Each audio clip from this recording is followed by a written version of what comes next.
कांग्रेस नेता दामोदर सिंह यादव ने press conference कर दी जानकारी। सियोड़ा विधानसभा से ही लड़ेंगे चुनाव।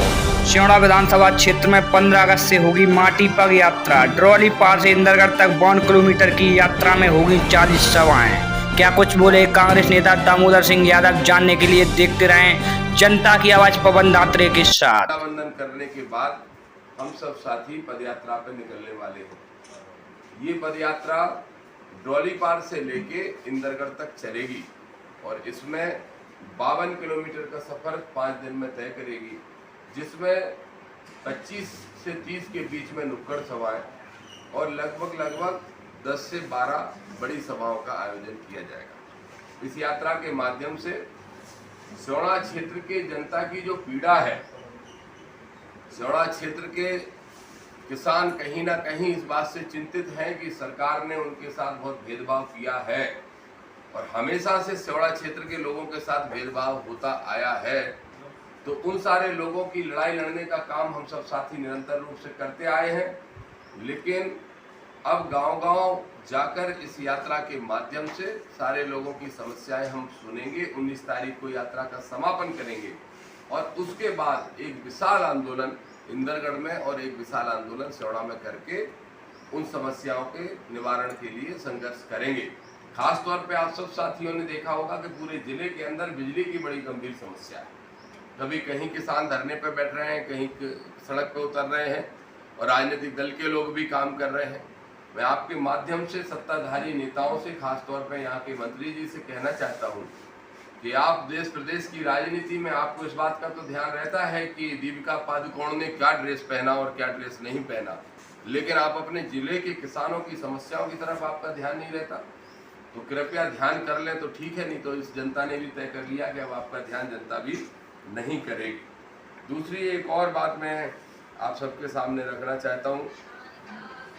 पूरे मध्य प्रदेश के अंदर कांग्रेस पार्टी ने कल खुशियां मनाई। आप सब साथियों के सामने हम लोगों ने, कांग्रेसियों ने भी मनाई। मैं ये मानता हूं कि राहुल गांधी जी के पक्ष में जो निर्णय आया है सुप्रीम कोर्ट के द्वारा, वह राहुल गांधी जी के पक्ष का निर्णय नहीं, कांग्रेस के पक्ष का निर्णय नहीं, बल्कि इस देश की 135 करोड़ की जनता की उम्मीदों पर खरा उतरने वाला निर्णय।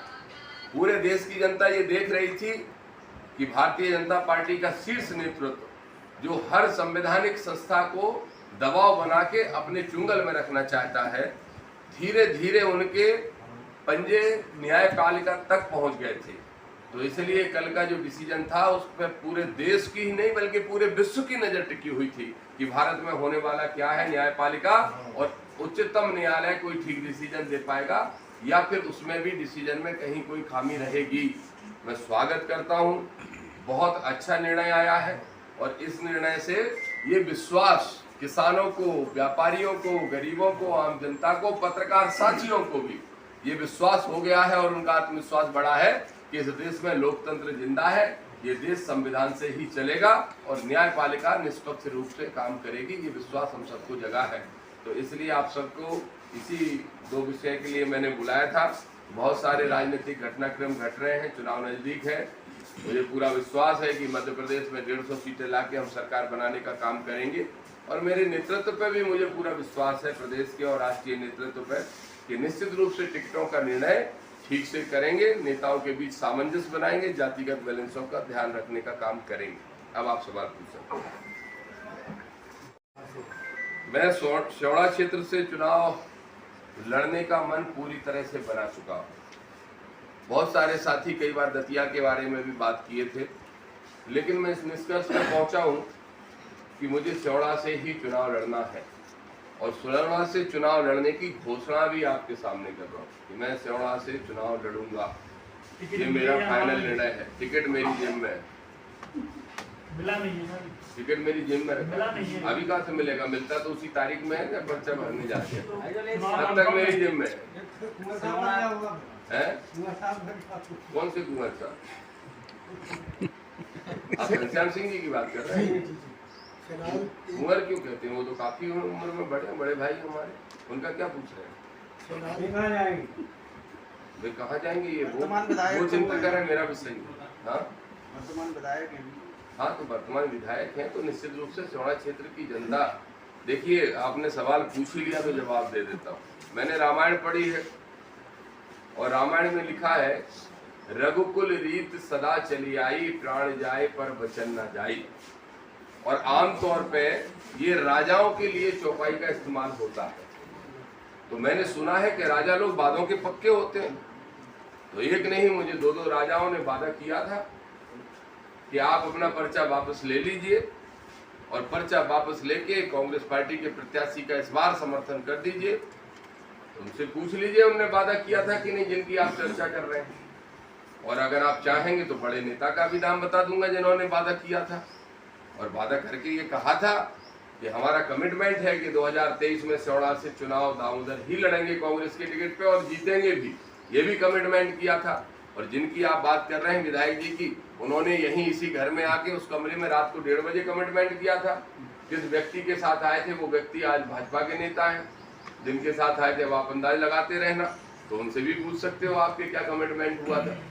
तो इसलिए अगर मैं रामायण में लिखी हुई चौपाई सही है, अगर राजा लोग वादों के पक्के हैं तो उनको वादा निभाना चाहिए और वादा वो निभाएंगे तो हम निभाएंगे, वो नहीं निभाएंगे तो हम नहीं निभाएंगे। वादा टूटा तो क्या होगा?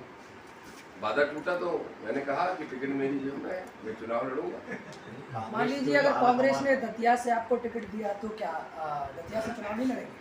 देखिए, मैं दतिया से चुनाव लड़ने का मन इसलिए नहीं बना रहा हूँ क्योंकि दतिया में हमारे पास ऑलरेडी अच्छे प्रत्याशी हैं पहले से, और बड़ा स्पष्ट तौर पे कह रहा हूँ, वो प्रत्याशी जिन्होंने लंबे समय से संघर्ष किया, वो नेता हमारी पार्टी के जिन्होंने सत्ताधारियों के बार को झेला, उनका नुकसान उठाया, बड़े हद तक आर्थिक, सामाजिक, मानसिक हर तरीके से पारिवारिक पीड़ित हुए हैं। तो उन लोगों के लिए मैं ये चाहता हूँ कि निश्चित रूप से उनको अवसर दतिया से मिले, और वो लोग जो अभी तक सत्ताधारी नेता जो है नरोत्तम मिश्रा जी से संबंध जिन लोगों ने रखे हैं, अब उन लोगों के साइड लाइन होने का समय आ गया और उनको हो जाना चाहिए। और किन किन की दोस्तियां हैं बताने की जरूरत नहीं, आप सब जानते हो, खूब अच्छे से जानते हो कितनी गहरी दोस्तियां हैं, गहरी हैं कि मजबूरी की हैं, ये आप जानते हो। एक और भाजपा के वरिष्ठ नेता की एंट्री कांग्रेस में हो रही है, इससे क्या फायदा? स्वागत है कांग्रेस पार्टी के अंदर, उन सभी नेताओं का स्वागत है जो दूसरे दलों से आ रहे हैं। पर ये बात बड़ी स्पष्ट है कि सरकार हमारी बनने जा रही है तो एक नेता नहीं, पीसीसी में आ जाके आप देखिए, रोज वहां 500 गाड़ी खड़ी मिलती है। और मैं जब जाता हूं तो बोलते हैं कि आ जाओ प्रेस में बैठ जाओ, आज फलाने नेता की एंट्री हो रही है, कांग्रेस में बीजेपी छोड़ के आ रहे हैं, बीएसपी छोड़ के आ रहे हैं, जाने कितने दलों को छोड़ के आ रहे हैं। तो मैं पूछता हूं कि किसी से कोई कमिटमेंट? बोले नहीं, सब बिना शर्त आ रहे हैं। तो जो बिना शर्त आ रहे हैं उनका स्वागत है, जो शर्त से आ रहे हैं उनकी हमें आवश्यकता नहीं है।